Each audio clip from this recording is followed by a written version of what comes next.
buhat-buhat pa nila yung mga angpaw nila. Mga nakuha nila Chinese New Year's Eve. Ginagastos na nila ngayon lahat dito sa outlet.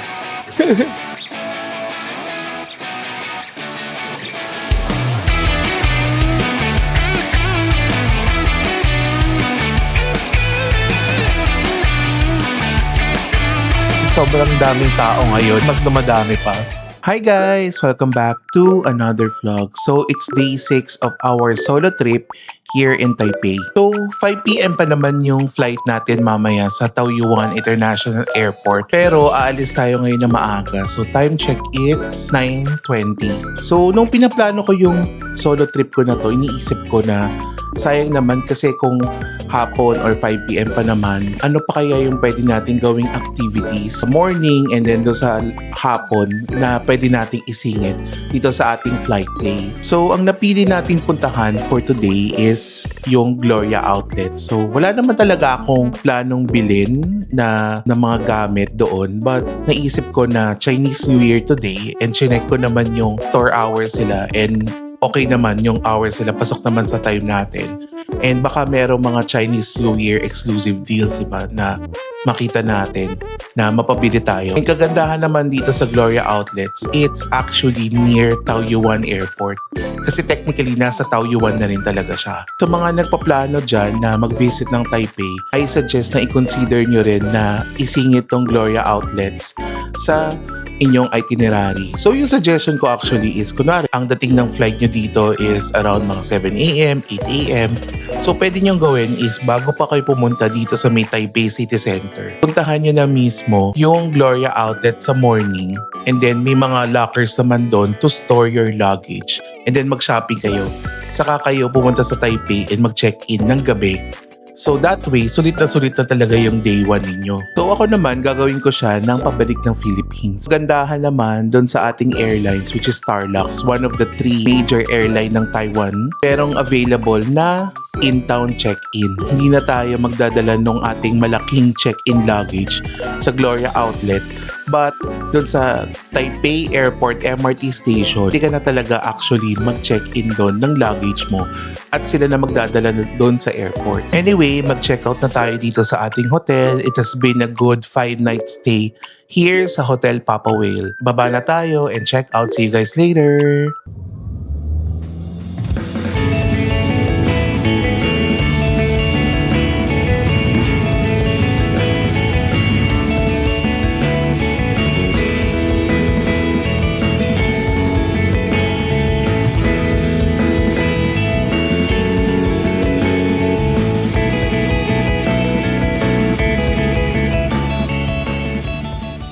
Dito na tayo dito sa may Taipei MRT Station. So kung mag-Uber or taxi kayo, make sure na magpababa kayo dito sa Taipei MRT ha, hindi sa Taipei Main Station. So nandun sa dulo, yan makikita nyo, nandyan yung check-in area ng mga luggage for Starlux, Eva Air, and China Airlines. Yung ibang airline hindi ko kilala parang siguro mga ibang local airline. Pero yung tatlong sinabi ko, yun yung merong flight din to the Philippines. Nandito yung mga step guys. So ang first is self-check-in area. So ito, I believe, nagawa na natin yung online check-in. So hindi na yung kailangan. So number 2 is yung baggage size confirmation. So dyan na yung mismong titimbangin and i-check-in mismo. Tapos after doon, i-drop na natin yung bag natin. And of course, dito sa Taiwan, kailangan yung i-inspect muna ng security bago kayo umalis yung check-in luggage nyo. And then after that, didiretso na nila yun sa airport. Ayan guys, so pinakita lang natin yung boarding pass natin na generated dun sa online check-in. Kaya diretso na agad tayo dito sa may bag drop area. So ready nyo lang yung boarding pass nyo na QR code and also passport para dun sa check-in. Select natin English. Please confirm baggage pass suspension. Agree. Scan your boarding pass. Scan natin yung boarding pass. So, na-scan na natin yung boarding pass. Confirm lang natin yan. Okay. So, ang weight natin is 22.1. So, dapat dito sakto guys ha. Yes, correct. Okay. And then, passport. natin. Scan natin yung passport.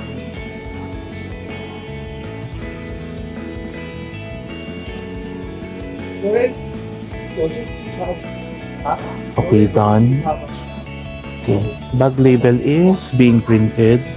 So, a-assist naman nila kayo sa paglalagay ng bag tag.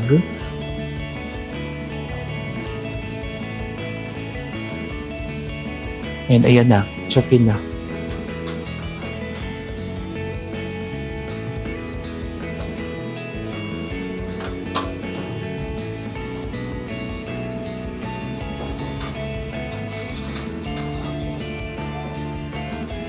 Okay, nakuha na natin. Tago lang natin tong claim tag.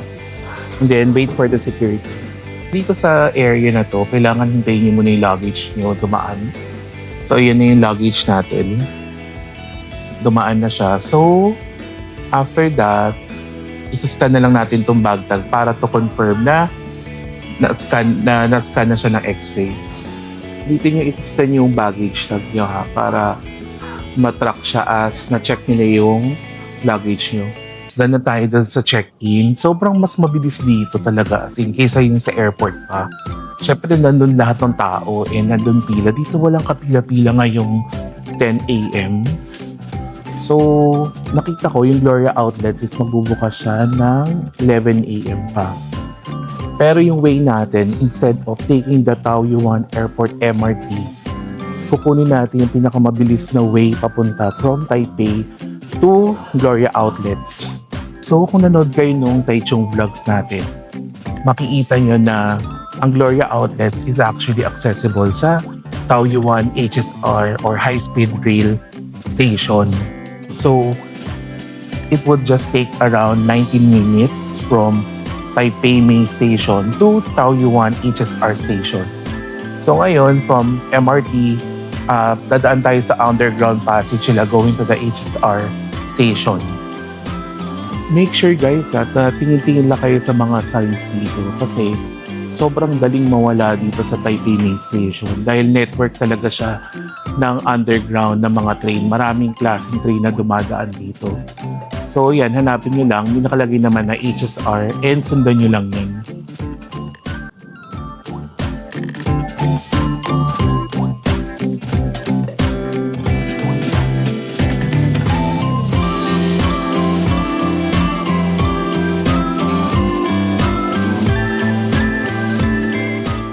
Ito na yung lusutan from Taipei Airport MRT papunta ng Taipei Main Station.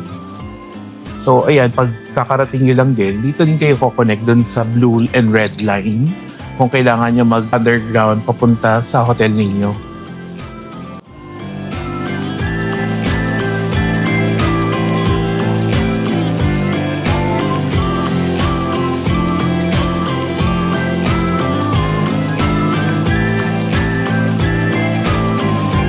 So ito yung mga HSR ticket vending machine. So marami naman. So very user-friendly naman siya. So I suggest dito na lang kayo mag-book ng tickets nyo kaysa dun sa counter. Ayan. So check nyo na lang yung mga sign na paano pumunta dito. Hanapin nyo lang yung vending machine for the Taiwan High Speed Rail for your tickets. So ayan, navigate natin. Click English first. Doon tayo sa reserve seat. And one way lang tayo. Okay, so departure station natin is Taipei going to Taoyuan. Okay, to select natin one passenger. Okay, tapos confirm natin. So papakita sa inyo yung mga oras ng departure. So siguro hindi naman tayo nagmamadali. Ito na lang piliin natin itong 10:36 kasi 11 naman yung opening. So 10:36 to 10:59, it would take 23 minutes. So standard lang tayo. Okay, so 160 NTD yung one way. Okay, so bayaran na natin. Confirm. Okay, non-member. Okay, so dito pwedeng cash or credit card or debit card. So tayo gamitin natin credit card. Okay, so swipe nyo lang dito yung card ninyo. Please insert or use contactless card. Ayan. Okay. Okay. So dito nyo lang kukunin yung tickets. Pagka-book nyo ng ticket, always check this para dun sa information kung saan platform yung train nyo and yung train number nyo. Okay? So remember, pag Taipei to Taoyuan, southbound yun. Kasi dalawa to, northbound and southbound. So yung sa atin, ito, 10:36. So makita nyo na, ayan, so Taipei, Bangshan, and then Taoyuan agad. So always bound for Zuyingyan. Yun yung pinakadulo ng HSR. So since may time pa naman tayo, explore lang natin tong Taipei main station. And hanap lang ako ng water. Nauna ako. Pero papakita ko sa inyo, of course, the iconic Taipei main station. Diba ang ganda? Pero actually, yung tao, hindi ganun karami considering na Chinese New Year. So siguro, feeling ko mas kahapon yung rush dito since yun yung Chinese New Year's Eve or even yung weekend. So rin pala sa kanila guys, itong mga bento na kumakain sa high-speed rail. So especially kung mag-i-intercity kayo, going to Taichung or going to Kaohsiung na mas mahaba, pwede kayong bumili dito ng food nyo. And allowed naman yung kumain pag mga HSR train ng sasakyan nyo.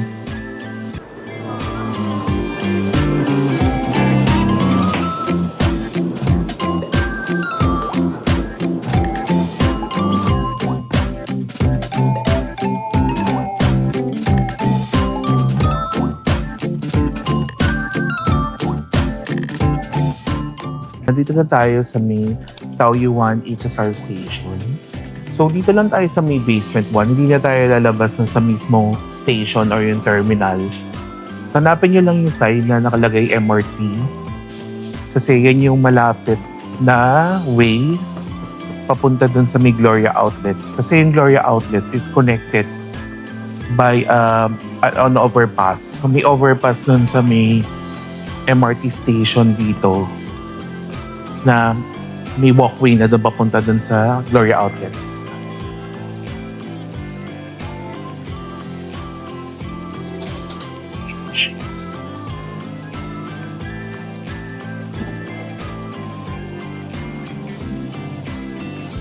Ayan, tapos hanapin nyo lang elevator papunta doon sa MRT station. So yan yung pinakamabilis na way papunta sa Gloria Outlets. Going up.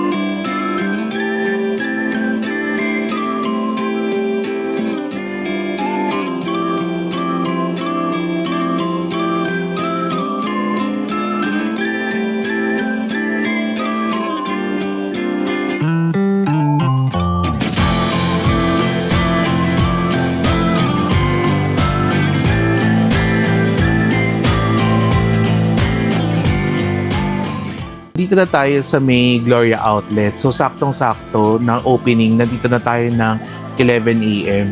So, yun nga, di ba ang flight natin later is 5 p.m. pa naman. So, siguro meron tayo mga 3 hours or so or 4 to explore itong outlet store na to. So far, napuntahan naman na natin to before. So, familiar na tayo sa mga brands na available dito.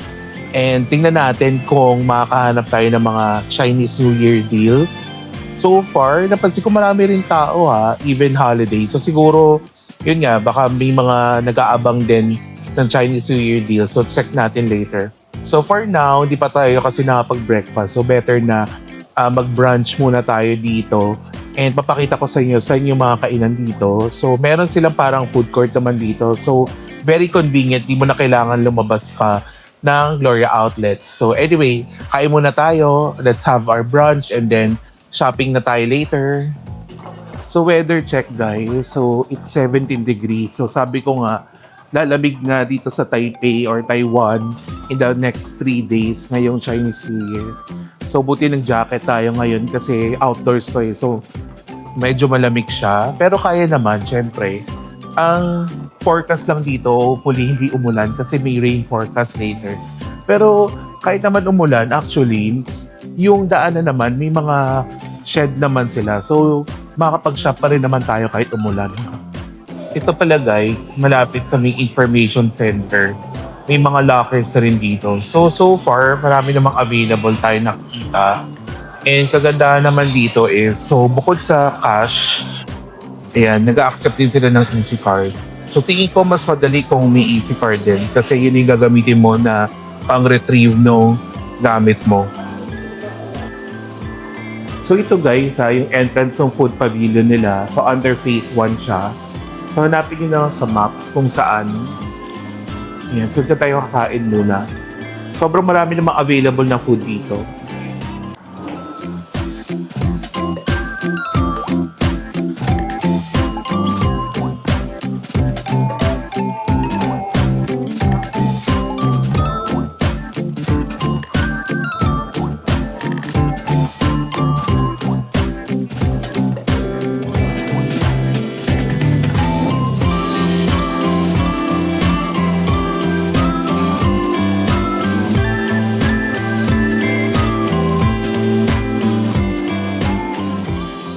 Dahil na tayo mag-brunch. So siguro unahin muna natin itong mga brands na nandito sa may bungad. So nakikita ko na gusto kong first pasukin dito is yung Nike na outlet store. And nandito rin sa bungad yung Loewe. So syempre yung galing tayong Spain pero tingnan natin kung kamusta yung mga presyo nila relatively to, syempre, dun sa Europe. So yung lunch pala natin kanina, nabot din ako ng 379 NTD. So medyo pricey. So isipin nyo na parang siguro airport price kasi yun lang naman yung kainan dito sa area na to. Pero may nakita naman ako na siguro mga nasa 150 to 250 na range. So pwede na rin considering na ganun talaga pag nandito ko sa mga outlet store or sa parang airport, di ba?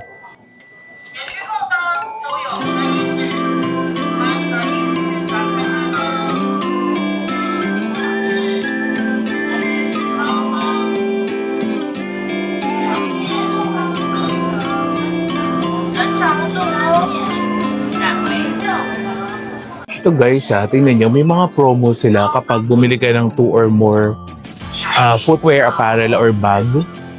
So pag dalawa, 30%, pag tatlo, 40%, and pag apat or more, 45%. Kaya masyado nakapag-video dun sa Nike, pero based dun sa mga nakita kong prices, I think relatively okay naman siya. So i-consider nyo rin yung mga discount nila if you purchase 2 or more. So pag may mga kasama kayo, make sure na siguro i-single transaction na lang ninyo para i-maximize yung mga discount dito sa outlet store. Plus, meron pa yung tax-free refund, diba? So, check nyo na lang guys. Pero so far sa mga nakita ko, parang okay naman yung mga presyo niya. Wala lang talaga siguro akong nagustuhang design doon sa Nike.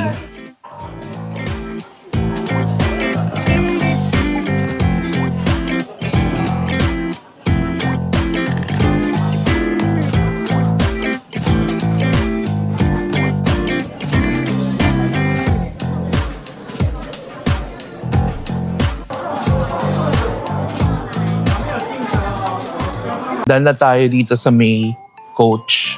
So, napansin ko yung presyo nila. Sakto lang siya, hindi naman siya yung ganun kamura and wala siyang specific deal sa isang bag or wallet. Parang sa buong store, 50 to 60% discount yung maximum na ibibigay nila dun sa list price. Noong una, kala ko kasama dun yung mga bagong design nila like yung mga tabi, tsaka yung mga uso nila ng mga hobo bag na leather or suede, yun pala, list price din siya, wala siyang discount. So, ganun pala yung ginagawa nila na even sa outlet store, nilalagay nila dun yung mga bagong model nila pero same price din naman dun sa boutique, diba? Ito guys, so may mga Samsonite factory outlet din dito. Wow, meron din sila dito ng mga bagong design, no? Alam ko bago tong design na to ng Samsonite, itong Evor. So ako guys, Samsonite din yung luggage ko. I suggest na kapag frequent traveler kayo, mag-invest kayo sa isang good luggage. Yung gamit ko ngayon is Cloud On na pang travel.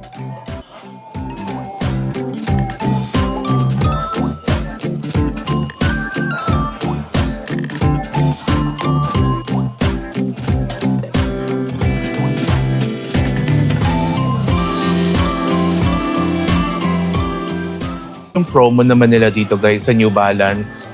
So meron silang buy 2 get 1 free and buy 3 get 2 for free.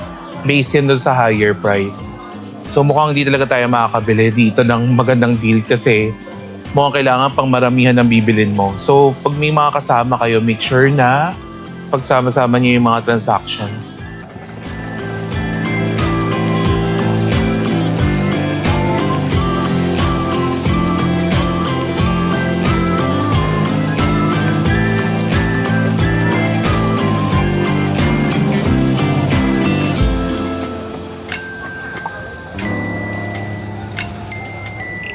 Grabe guys, sobrang daming tao ngayon. As in, after lunch, mas dumadami pa. Ang nakakatawa dito is, nakikita ko sa mga store, buhat-buhat pa nila yung mga angpaw nila, yung mga red envelope sila. So siguro yung mga nakuha nila yesterday, nung Chinese New Year's Eve, ayan, ginagastos na nila ngayon lahat dito sa outlet.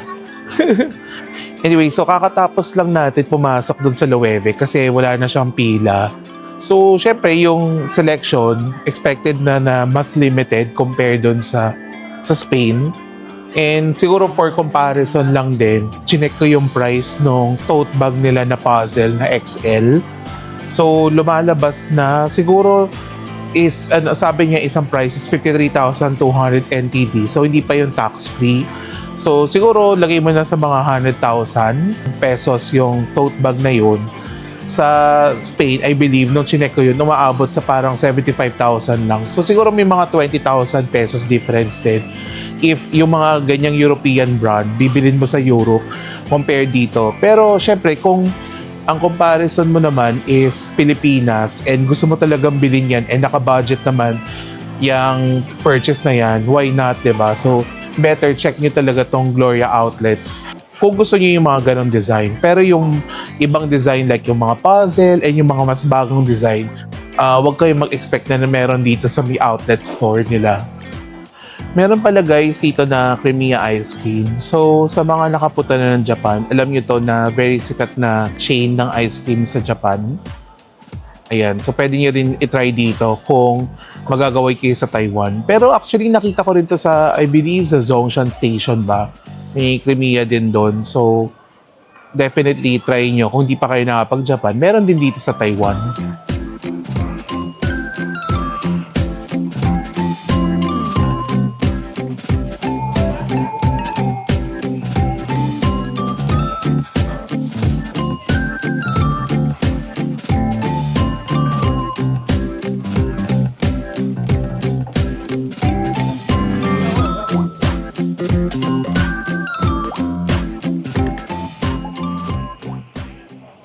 Ayan guys, so dito sa area na to, nadaanan natin yung tabi-tabi yung Saint Laurent, Balenciaga, Burberry, Bottega, saka Prada. In fairness talaga, ang daming tao ngayon, nakakatuwa. Buhay na buhay ang consumerism at paggastos. Ayan, so dun sa mga luxury brands na binanggit ko, ang haba ng pila guys, in fairness. So kung gusto niyo talaga tumingin-tingin, kailangan pumila pag maraming tao. Oh my God guys! Can't believe na pati Pop Mart meron na rin sa outlet. Silipin nga natin kung kamusta yung mga presyo dito.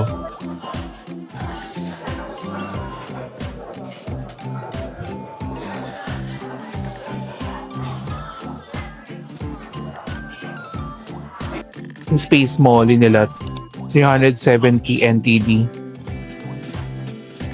So compare na lang ninyo ha, hindi ko kasi alam yung presyo niyan sa Philippines or kung meron mga yan. Ito mga Baby Molly, 330 NTD. Pero in fairness ha, yung collection nila dito mas marami. Definitely. So kung ito Pop Mart kayo, check nyo.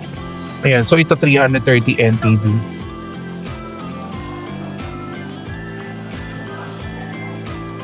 Ito naman guys, yung favorite ko si Dimo. Ito yung collab nila with Disney, Dimo World. Cute! Ito, magkano kaya itong plushie na itong mga to? Ito si Donald Duck, Mickey Mouse. Ito yung presyo niya. So itong Dimo World, 880 NTD. Tapos ito naman, yung isang series sila is 450 NTD. Ang cute nito guys. So, ang cute talaga pag demo. Ito meron din silang collab with Sanrio naman. So to demo, Cinnamoroll tsaka si Poporin, 2750 NTD rin ha. Ito naman, mga demo blind box. So mukhang standard price nila dito is 330 NTD.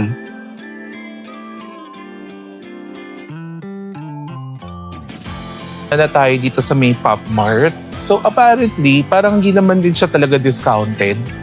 So siguro strategy rin din to na since marami naman nagsha-shopping dito sa may outlet store, nagtayo na rin sila ng parang stores dito. Pero in terms of price, parang regular price naman siya. Siguro magkakatalo na lang talaga sa kung collector ka at naghahanap ka ng stock, malaki talaga yung store nila dito. So hindi ko rin naman siya mako-compare kung ano yung stock sa Philippines, pero tingin ko definitely mas marami ditong stock. Anyway guys, dito na siguro natin i-end yung video kasi 2 o'clock na rin and yung flight natin is 5 p.m. So siguro estimate ko na time is mga 1 hour din tayo papunta dun sa airport. Kasi syempre hindi naman regular yung schedule ng MRT going to airport and maglalakad pa tayo. So sakto na lang din yun dun sa ating 5 p.m. flight. Ang kagandahan naman dun is nakapag-check-in na tayo kanina sa Taipei mismo. So diretso na agad tayo sa may security and sa boarding gate natin. So may boarding pass na rin tayo sa phone. Anyway guys, that's it for my vlog. Thank you for watching our solo trip series dito sa Taipei and I hope you enjoy it. Anyway, if you like this video, please like, share, and subscribe to my channel. Also, if you want to follow me sa iba nating social media accounts, I have Facebook, Checho Santos, and also Instagram at Checho Santos _. Again, this is Checho Santos and thank you for watching my vlog. See you in the next one. Bye!